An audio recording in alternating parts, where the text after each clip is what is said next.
नमस्कार।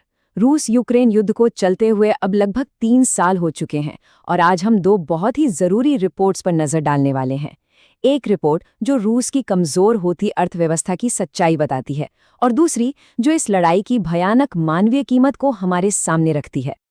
तो सबसे पहले बात करते हैं रूस की इकोनॉमी की। पीस रैप की रिपोर्ट एक बहुत बड़ा सवाल उठाती है। क्या प्रतिबंधों के बावजूद रूस की अर्थव्यवस्था वाकई उतनी मजबूत है जितना दुनिया को बताया जा रहा है? ये रिपोर्ट इस पूरी कहानी पर ही सवाल खड़ा कर देती है। इस रिपोर्ट में ये कहा गया है कि रूस की इकोनॉमी अब एक मिलिट्री केनेजियन मॉडल पर चल रही है। अब इसका मतलब क्या है? सीधे शब्दों में कहें तो सरकार का सारा पैसा सिर्फ और सिर्फ युद्ध से जुड़ी चीजों पर खर्च हो रहा है। लेकिन इस रास्ते पर चलने की एक बहुत बड़ी कीमत है जिसके बारे में हम आगे बात करेंगे। और यहीं पर कहानी में एक बहुत बड़ा ट्विस्ट आता है। जरा इन नंबरों को देखिए। एक तरफ रूस का ऑफिशियल दावा है कि 2021 से 2024 के बीच इकोनॉमी 7% से ज्यादा बढ़ी।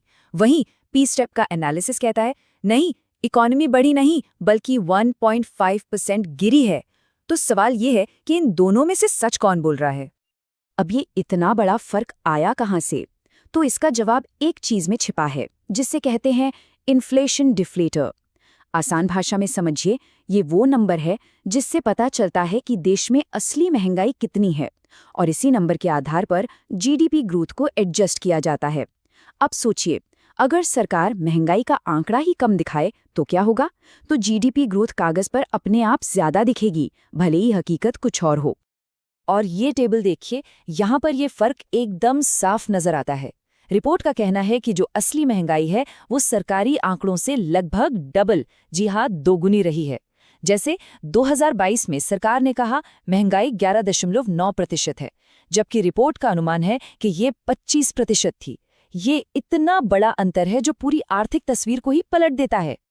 तो अब जब हमने सरकारी आंकड़ों पर सवाल उठा दिए हैं, चलिए जरा और गहराई में जाकर उन दरारों को देखते हैं जो रूस की इस मजबूत अर्थव्यवस्था के किले में पड़ती दिख रही हैं। देखिए, रूस की सबसे बड़ी ताकत और सबसे बड़ी कमजोरी एक ही चीज है, तेल और गैस। इसे पेट्रोस्टेट कहते हैं, मतलब एक ऐसा देश जिसकी पूरी अर्थव्यवस्था तेल पर टिकी हो। ये चार्ट साफ साफ दिखाता है कि जब जब दुनिया में तेल के दाम बढ़ते हैं, रूस की जीडीपी भी ऊपर जाती है और जैसे ही दाम गिरते हैं, इकोनॉमी भी धड़ाम से नीचे आ जाती है। ये निर्भरता बहुत खतरनाक है। रूस इस वक्त एक अजीब सी मुश्किल में फंस गया है। एक तरफ 2021 से 2024 के बीच लड़ाई पर होने वाला खर्च 3 गुना बढ़ गया, सोचिए 3 गुना। लेकिन दूसरी तरफ देश की जो कमाई है, खासतौर पर डॉलर जैसी मजबूत करेंसी में होने वाली कमाई, वो बहुत तेजी से गिरी है। तो मतलब साफ है, खर्चा बढ़ता जा रहा है और आमदनी घटती जा रही है। और जब खर्चा आमदनी से ज्यादा हो तो क्या होता है? बजट घाटा, सरकार का खजाना खाली होने लगता है। ये चार्ट देखिए, 2021 में रूस के पास सरप्लस पैसा था, यानी एक्स्ट्रा पैसा, लेकिन 2024 आते आते वो 3.5 ट्रिलियन रूबल के घाटे में चला गया और अनुमान ये है कि 2025 तक ये घाटा डबल भी हो सकता है। ये सरकार के लिए एक बहुत बड़ी चुनौती है। लेकिन ये सब तो सिर्फ नंबर हैं, आंकड़े हैं। इन नंबरों के पीछे एक और कहानी है, एक इंसानी कहानी, उन लोगों की कहानी जो इस युद्ध की असली कीमत चुका रहे हैं। तो चलिए अब अपना फोकस रूस की बैलेंस शीट से हटाकर जमीन पर लाते हैं और उन लोगों की बात करते हैं जो इस लड़ाई से सीधे सीधे प्रभावित हुए हैं। इसके लिए हम देखेंगे यूनाइटेड नेशंस की रिफ्यूजी एजेंसी UNHCR के सबसे ताज़ा आंकड़े। और ये आंकड़ा वाकई में चौंकाने वाला है। 2025 खत्म होते होते लगभग 59 लाख लोग, 5.86 मिलियन, इतने लोगों को अपना घर, अपना देश यूक्रेन छोड़कर भागना पड़ा। और ये संकट कितना बड़ा और फैला हुआ है, इसका अंदाजा इस नक्शे को देखकर होता है। ये सिर्फ यूक्रेन की बात नहीं है, इसका असर पूरे पूर्वी और मध्य यूरोप पर पड़ा है, जहां लाखों लोगों ने शरण ली है। ये तस्वीरें हमें याद दिलाती हैं कि हर आंकड़े के पीछे एक चेहरा है, एक इंसान है। अक्सर वो लोग जो सबसे ज्यादा कमजोर हैं, बुजुर्ग, बच्चे, जिन्हें अपनी पूरी दुनिया पीछे छोड़कर आना पड़ा है।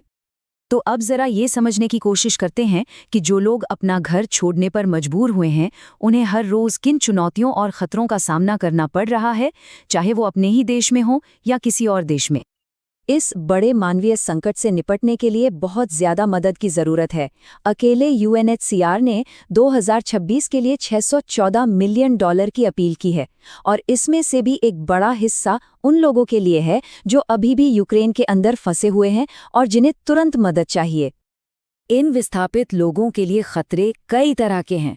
जरा सोचिए, 50% से ज्यादा लोग कहते हैं कि वो हर पल असुरक्षित महसूस करते हैं। करीब 42% लोग मानसिक तौर पर परेशान हैं। 1/4 से ज्यादा लोगों के घर पूरी तरह बर्बाद हो चुके हैं। ये सिर्फ एक जगह से दूसरी जगह जाना नहीं है, ये एक बहुत ही गहरा साइकोलॉजिकल और सोशल संकट है। और सबसे दुख की बात यह है कि हालात सुधर नहीं रहे बल्कि और बिगड़ रहे हैं। यूनाइटेड नेशंस की रिपोर्ट के मुताबिक 2025 का साल आम नागरिकों के लिए 2022 के बाद सबसे ज्यादा खतरनाक रहा।